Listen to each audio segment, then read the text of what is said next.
Oh, hello, hello. Here I am, yet again, live in the group. Do let me know if you're listening. It'd be good to see everybody. These are my new work glasses. I can look down and I can look up, and everything's in focus. Say hi when you arrive, and that would be good to see everybody. It'd be good to know who's here and watching me. So just give me a wave, or say hi, or press an emoji in the group. That would be brilliant. So just let me invite some people into the group. If I can remember how to do it. No, that's hashtag.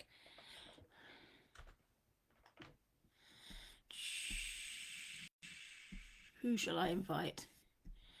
Hash. There we go. And Antonia. Let's add some more in here. Oh, here we go. Hi, Antonia. Sorry, hi, Catherine. Hi, Naomi. Good to see you here. Let's just see if we can get some others in the group as well. Who else have we got? Hi, Tanya. Good to see you. Let me just add a couple of others in there. There we go. Right. Excellent. Right. So, self-sabotage. I might as well start. One of the things that I was been thinking about this quite a bit, because it's something that I do tend to do, or I notice myself both historically and now having done. So I was just wondering, given that you're on this session, I'm wondering whether you've ever got in your own way or feel like you've got in your own way. And if so, how's it showing up for you? I can give you some examples. I mean, there was just one for me that when I was walking all the way to my fitness class this morning, I was thinking, yeah, this is something that I do a lot. I used to do a lot, and I think I probably still do to some degree. And it's a simple explanation of one of the ways I self-sabotage, and that is I get into this flow state and things are going really well and everything's fine. And, then I notice that things are going well. And I think, hey, hi, Antonia. You're multitasking. Brilliant. That's clever. I'm not sure I could multitask that well at this time of night. And when I'm in this flow state, everything's going well. Then I notice I'm in this flow state. I notice that maybe I'm playing squash. This is the first time I really noticed this was when I was playing squash with my dad, and I'd be winning. And I think, brilliant, I'm beating my dad. I'm a teenager at this point. And then I start trying to win. I start thinking about it too much. And guess what happens? I don't do very well. I start missing the shots that I was hitting with ease. I start overthinking my angles and I get them all wrong.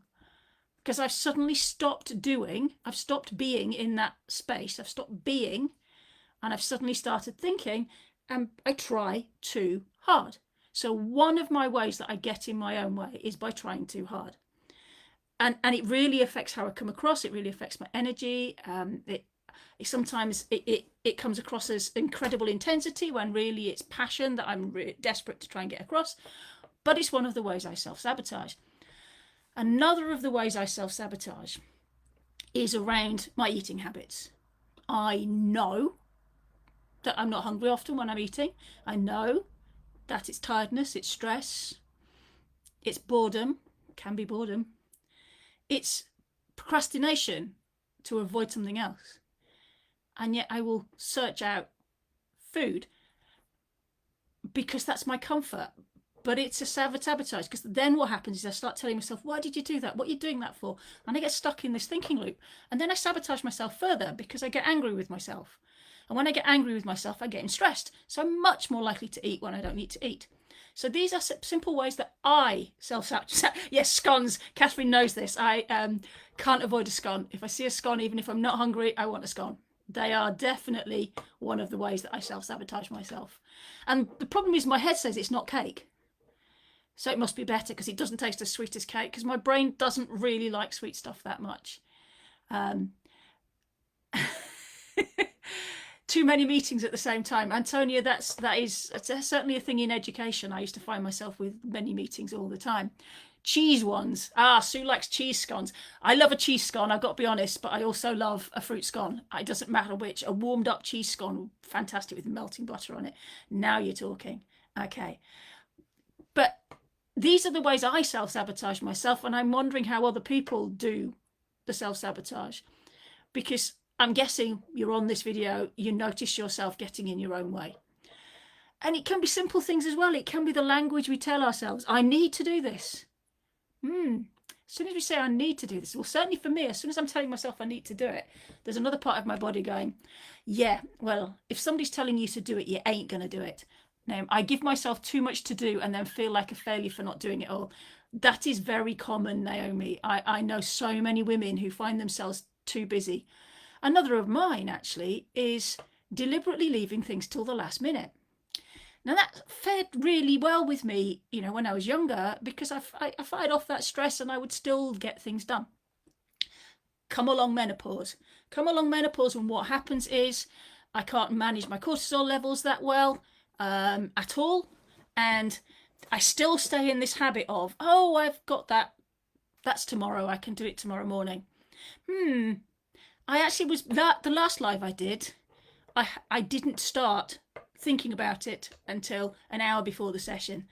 That's pushing it a little bit because I'm adding stress, but that's my self-sabotage. And if I don't know what to do, I will put something off as well. This is the other thing. If I'm not sure how to start, I don't start.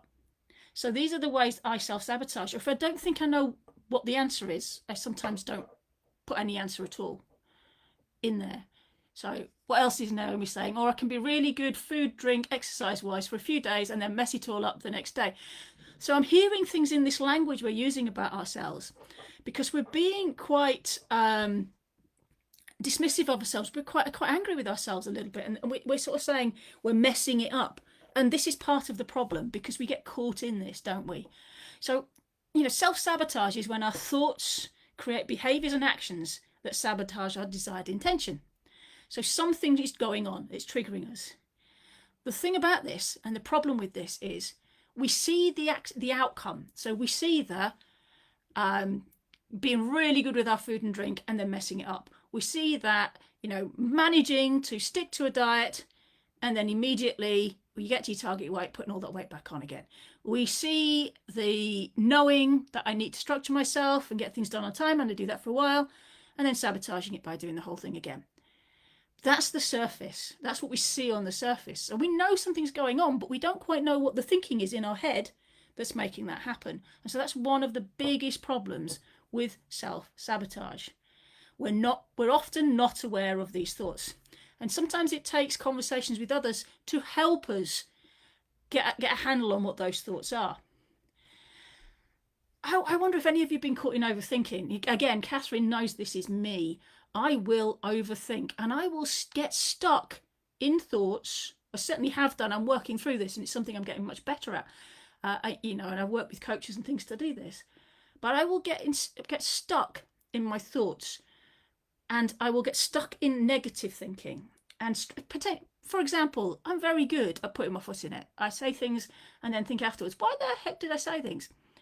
But it's not just the thinking afterwards, why did I say that? It's the thinking, why did I say that? Oh, now I've messed it up. There's no, and it gets bigger and bigger and bigger and bigger. So actually I'm not in the moment and I'm not actually present to have that conversation, say, a second time. So instead of carrying on the conversation and being in the moment and reacting to what's said, all I'm thinking is, oh my God, how do I undo that thing that I just said that I'm sure they didn't like because I said, that's sabotaging myself. And I know it's going on. Yes, just start again. Absolutely, Catherine. This is the thing. It's about the mindset we have about things and whether we can give ourselves permission to not be perfect. Because do you know what? Being perfect's this thing that is just not attainable. And often if you believe that you need to be perfect, you either never finish or you never start. Because the lack of perfection is a human thing. There isn't perfection. So I'm wondering, and this is a scale of 1 to 10, so it's a very, very easy answer for each of you. I'm wondering how much self-sabotage impacts your life. If you're a 1, then it doesn't really at all, and my guess is you wouldn't be sitting on this call. And if you're a 10, it's like, ooh, nearly every day. And I'm not a 10, and I probably, at times I can be a 6 or a 7, depending on how well I am, my well-being and my mental health. But more often than not, I'm sitting on a daily basis, I'm sitting at a 2 or a 3. And we're all in different levels. But, I'm sitting on a 2 and a 3 because of the amount of work that I've done on this inner dialogue in my head. But still, there are days when I'm sitting on an 8 or a 9. And actually, there was a whole set of months where I was sitting on an 11 out of 10. And I'm sure Catherine would agree with that. Yeah, so this is interesting, isn't it? It's something that we get stuck in, and it affects all of us, and affecting our daily life, and it affects our mental well-being. And a lot of this, as I say, is about the things going on in our heads that we're not aware of. So let's look at the things that we can do to help ourselves. And there's a health warning ahead of this, which is all of these things easier said than done. If it was simple, just want you to think this before I start. If it was simple, we'd have all have done it, right? So it ain't simple. So just let's look at this, taking one step at a time. Antonia says self-sabotage, very rare now, but like you say, lots of work to get there. Absolutely, Antonia, and that's the thing, isn't it? But it's also noticing that there are days, there are moments when it still comes crashing in, and it's being forgiving of ourselves for that. And then there's work that we can do around how we change that. So I've got a list here of different things that come up. When you Google stopping self-sabotage, there are an amazing number of gurus out there who say, do this, do this, do this, do this, do this. And my first response to all of that was, yeah, that's good, but how? Because, yeah, I've known about my self-sabotage for a very long time. And for a very long time, I knew about it. But one of the things that I was sabotaging myself with was thinking it wasn't possible to change it. And then not making the effort to change it either, because there's comfort zone too. We get comfortable with our own thoughts and feelings. So there is that reframing those limiting beliefs. But I'm going to leave that to last to talk about. Then there's this removing doubt in ourselves. Again, not easy, but something to be conscious of. There's creating confidence, there's taking action.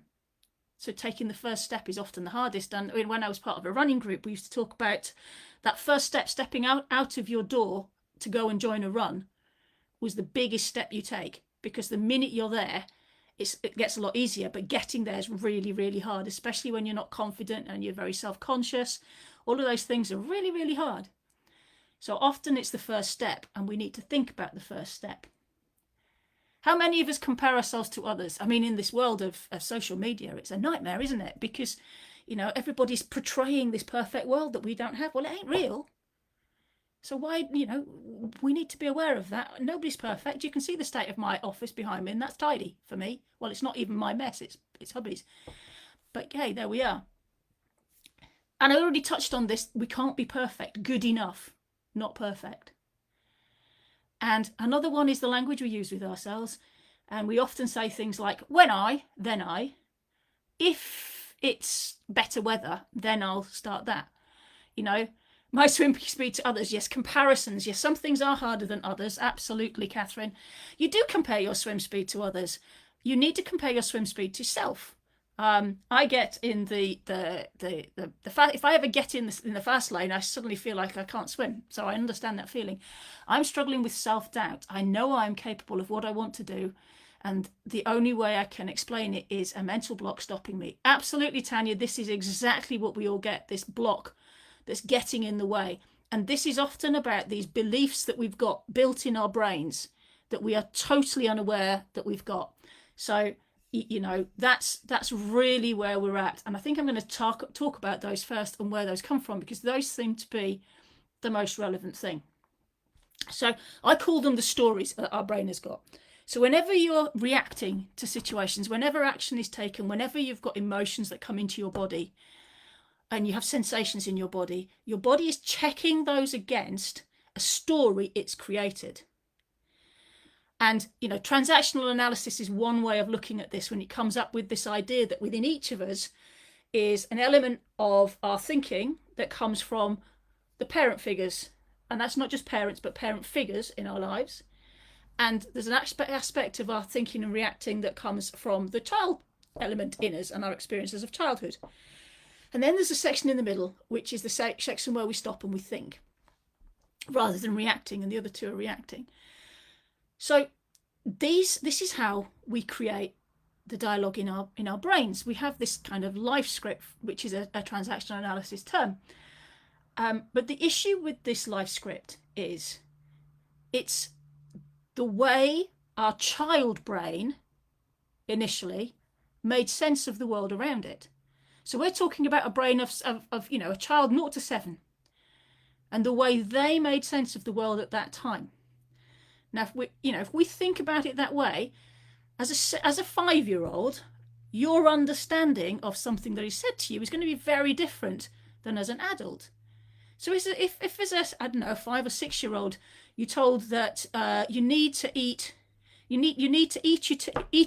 all of your tea before you can get down, because there are people starving in another part of the world, which is what I was told, okay? Then you get into this habit of believing that you're only good if you eat everything. That's not what was meant. It was meant to stop me saying I don't like that bit, so I'm not eating it. And all sorts of other things. And to make me not come back later because I might be hungry because I hadn't eaten the food I was given. But it creates these unintended consequences in the child's brain. So this is not about bad parenting. This is about the fact that as a child, we make sense of the world around us. And because we have a limited experience with which to make that sense, the sense we make is very simplistic and often creates kind of beliefs in us, permissions and injunctions that will allow us or not allow us to do things. And that's quite confusing. And it creates distortions in our thinking and generalizations and deletions. Areas, that block that Tanya was talking about, deletions are where we basically, our brain has said, none of that's relevant, you can't do that.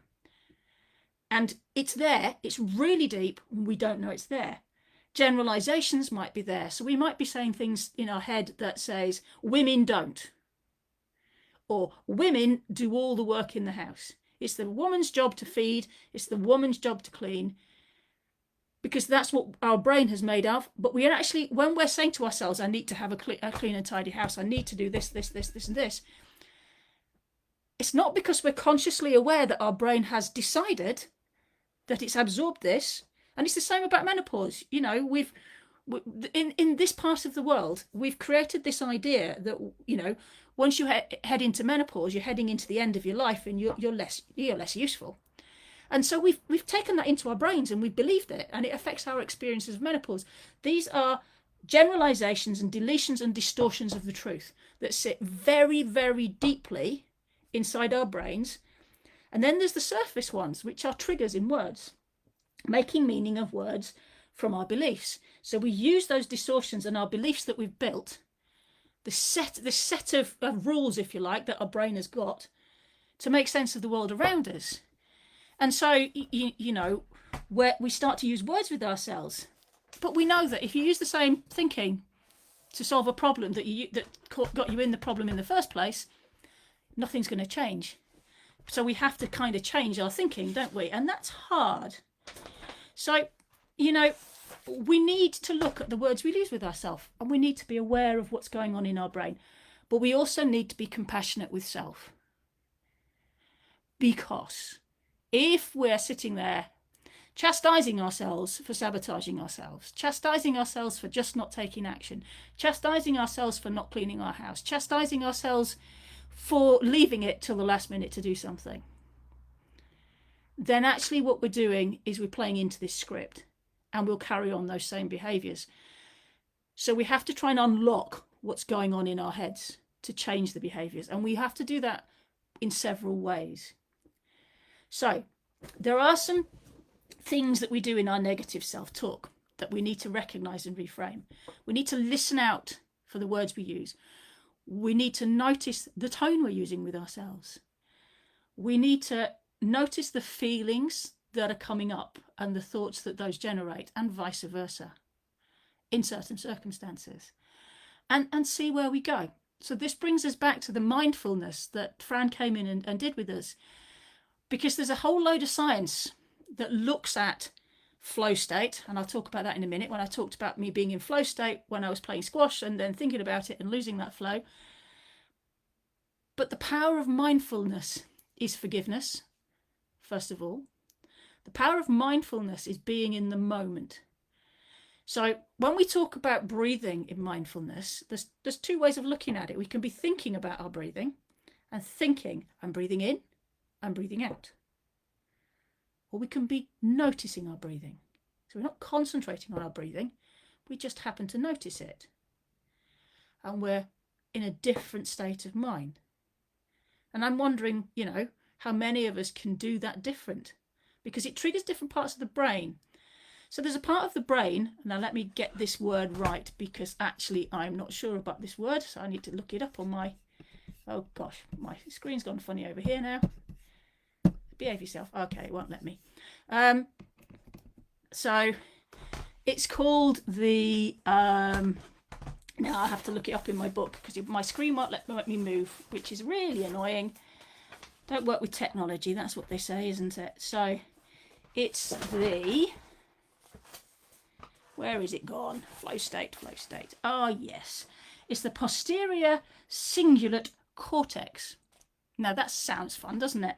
It's a part of the brain. It kind of sits in the middle at the back here. And it's the most active part of our brain. Now, scientists aren't that sure exactly what this does. But it fires like hell virtually all the time. Except when we get truly into meditative states or we're truly in flow. At this point, it calms the hell right down. And when it calms down, we are truly in the moment and we are able to start to reprogram the way our brain works, because we're starting to accept things. We're starting to just be there, be present and experience the present. We need to, I don't know what's going on here with my thing. What on earth is it doing? Let's come off over here. No, it's locked up. So I can't even ask the questions because I can't see them. Let me see if I can see it on an enlarged here. No, everything's gone wrong for me on my technology over here. Where's the mouse gone? Maybe that's the problem, because there's a mouse around somewhere as well. Ah, yes, that is the problem. The mouse was squashed. There we go. Back in normal state. Sorry about that, guys. So what I want to ask you now is what's been coming up for you as I've been talking about noticing your feelings and thoughts. Because I'm wondering how many of us can actually do that. Tanya, for example, you're struggling with self-doubt, but yet you know you're capable of what you want to do. So there is something stopping you taking that first step. I'm wondering what you're feeling in your body when you talk about that. You talk about a mental block, but I'm wondering whether there's an emotional block too.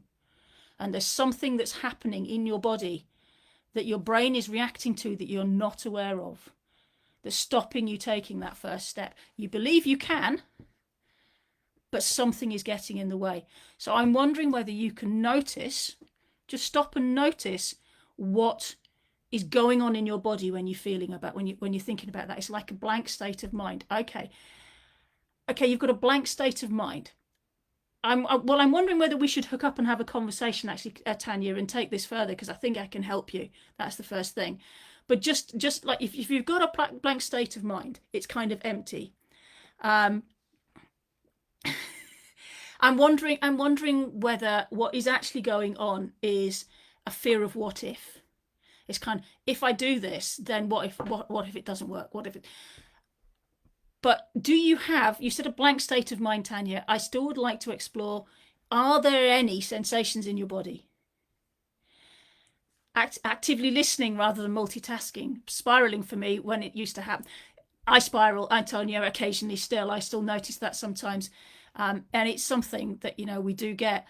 But this bit about knowing you can do something but still doubting it is a common thing. It's a common thing for many of us.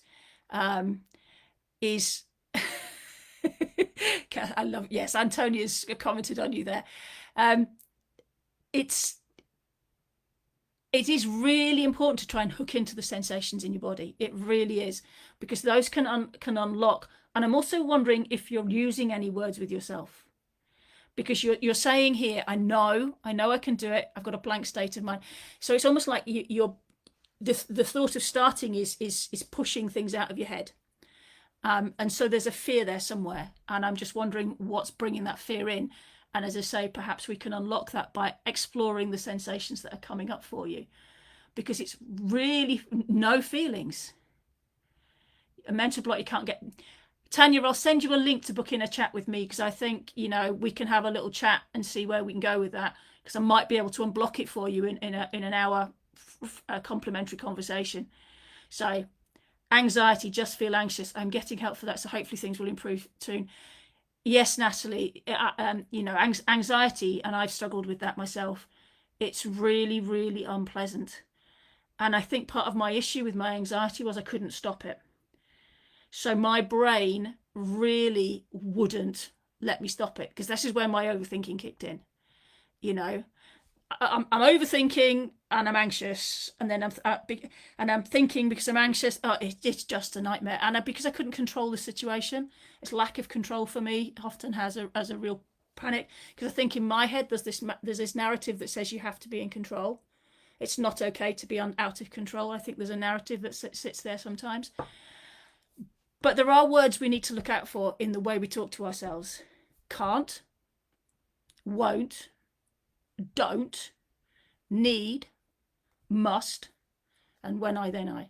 If any of those words are coming up for you at any point, I can't lose weight, I can't get any faster, oh, I'll never get to the end of that marathon, I can't climb that hill, it's too tall, all of these things, if any of these words, or I must clean the house, I must make the dinner, I must have a job and earn the money because nobody else is doing it. Should, yes, I should, absolutely, yes, I should do is also another of these. I should be doing. I should, so the words we use should when we're we're paralysed, we can't act, but we believe we should. And the more we say we should, the more paralysed we feel. And should is another word that can get in the way. Notice these words. So what I'm really asking for all of us when we're getting these experiences of self-sabotage is, let's try and focus on what is going on. And sometimes you need a conversation with somebody else to do this. You also need to be surrounded by people who will hold you, support you, and encourage you. And you need people who are going to positively reflect with you, not negatively. You don't want to be around people who are, while you're trying to do this, you don't want to be around people who are going to suck you back into those hidden beliefs that you don't want. You want people who are going to build you up. And so one of the key things for taking action and for moving forwards and to try and stop ourselves being in self-sabotage is being, not doing. I've talked before about this idea of being a human being. So it's about looking at, the decisions you make on a daily basis. One of the things that's really key for me and really unlocked a lot of things for me and freed me up for movement, and this is many, many years ago, was this idea of living your values. What is it that really matters to you? And often we can find that by identifying what really annoys us. And so, having that list of what is it that really matters for me, the idea of being. Yeah, the word should has made me realise how many times we say to ourselves, I want to, and we do the things we want to do for ourselves. Absolutely, you should do the things you want for yourself, but you should give yourself permission to do them. Yeah? You don't, as in not saying you shouldn't. I should be doing this, but I'm going to do that. That's not right. I'm going to do this because it's the right thing for me. I'm going to do it. And it's not being selfish, it's self-care. But think about those things you want to be. For me, it's kind, it's honest, it's friendly, supportive, compassionate. It's all of those things. I want to be all of those things. Those are really important. They're my beings. And reflect how your life lives those values. And I hope I come over as that is part of me. Those values that I live, I hope that are true to me. I hope I live by, and people see that in me. And I focus on what's important for me. And then the other thing around being is giving to others, giving of time, of love, of friendship, of a whole range of things, but giving of you as opposed to giving of things, giving of you.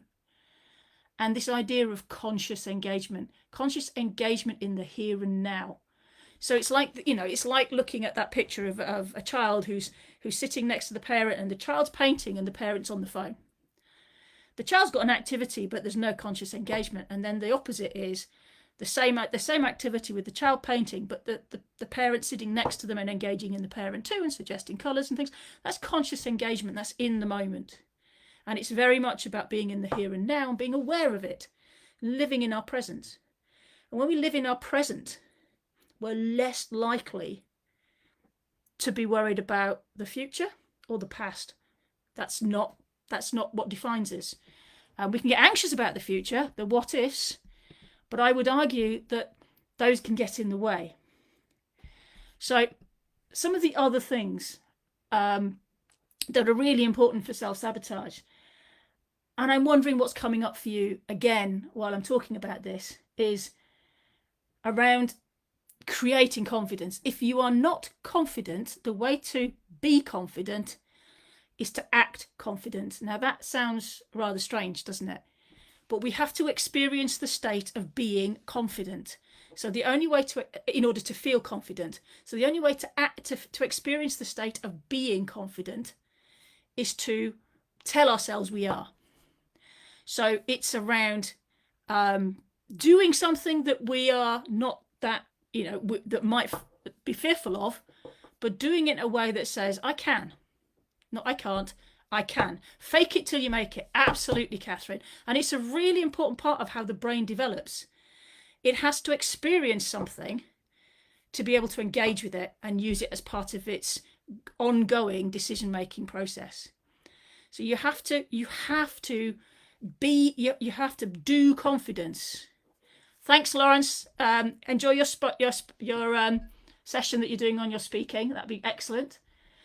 And one of the things you can do that is knowing what you're about, know your why, what's driving you. But you know what? That's harder to identify for a lot of us, especially at this time in our life when our whole sense of who we are and why we are might be changing, and it's really complicated. So don't make that too difficult for yourself. It doesn't have to be this big, all-encompassing thing. It can just be, why am I doing what I'm doing today? It can be that. Acknowledge your strengths. Each of us have lots of strengths. And if we acknowledge our strengths, we can find that do confidence a lot easier. The acting confidence a lot easier because we know we've got the strengths. As I said, surround yourself with people who will lift you up, who will encourage you whilst also holding you accountable. They're not going to say to you, oh, that was fantastic, if it was completely rubbish, but they are going to say, you did the best you could that time. Next time, let's have a look at this. Or, and they're going to be supportive. Because friendship is being surrounded by people who will do that will boost our confidence, because they allow us to be us. Not perfect, not amazing, just us. And they accept us for who we are. And that's really important. So that conscious confidence is what I was talking about earlier. The other one is focusing on yourself. How many of us compare ourselves? We've already talked about this. How many of us think we're not good enough, or our best is not good enough? We don't do things because we think it's too hard or it's not good enough. We can't do it well enough. It's not perfect. How many of us have that going on for us? And how many of us forget that we are the first person we need to care about? We cannot give to others if we don't fill our own pot first. So we have to self-care, and we have to give ourselves permissions. Those are really important. And if we focus on these things, creating confidence, focusing on ourselves and looking after ourselves, and then building that awareness of these stories that are in our heads that are not servicing well, they are there for a purpose. They were there and designed to keep us safe, get our needs met during our life. But unfortunately, they're the child's version. Slightly altered as we go through time, absolutely. But they're still looking at it from the child's point of view. And if we don't know they're there, we wholeheartedly believe these without even knowing they exist about ourselves. So we have to bring those to the attention. Yes, but Be Perfect Driver is a slightly challenging one, Antonia, and I have challenged you on this before, and I will continue to challenge you on the idea that good enough is good enough, and it absolutely is. So we have to get in there, and if you're struggling with that, this is something I can help with. I can sit with you on a one-to-one conversation and help you understand what's going on in your head at these points. And we have to live in the moment. We have to be a human being, not a human doing. We are in the being state. We're in the here and now. We have to be consciously present and live our experiences in memories and anticipation.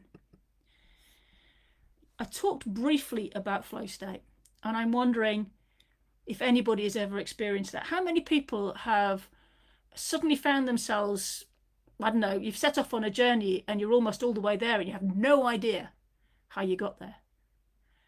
You were in flow state.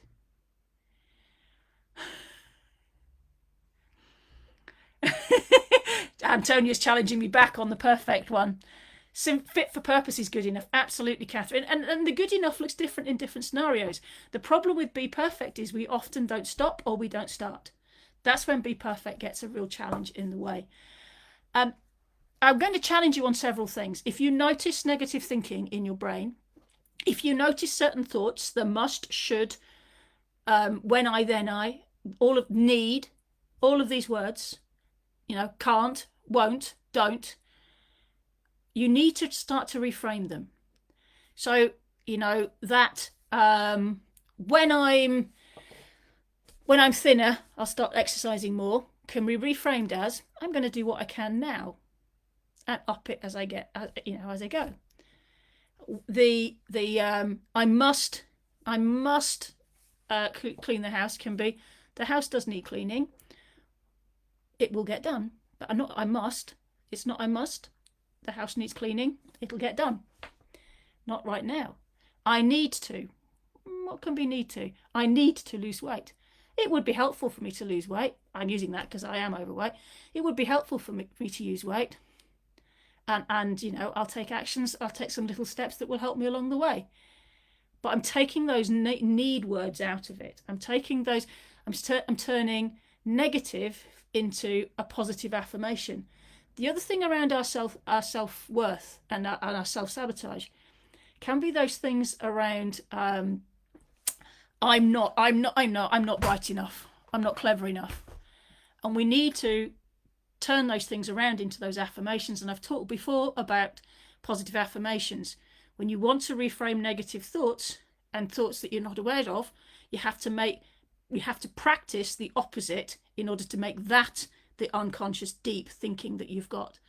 Similarly, if you want to bring that thinking out, journaling in whatever format you want to do it is a really good way of bringing out what's hidden deep inside.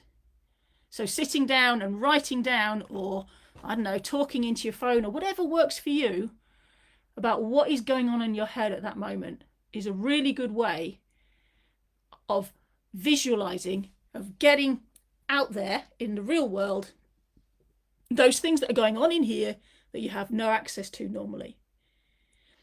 And if anybody needs any help with any of those things, I'm more than happy to help. So finally, I would like to know what's been coming up for any of you in this process, and if there's any actions that any of you are thinking, do you know what, I'm going to have a go at that, or I hadn't really realised this was what was going on for me. What's Catherine put? Swimming, I certainly do. Yes, fit for purpose. Absolutely, Catherine. Swimming, you are a machine. You just keep going, which is pretty incredible.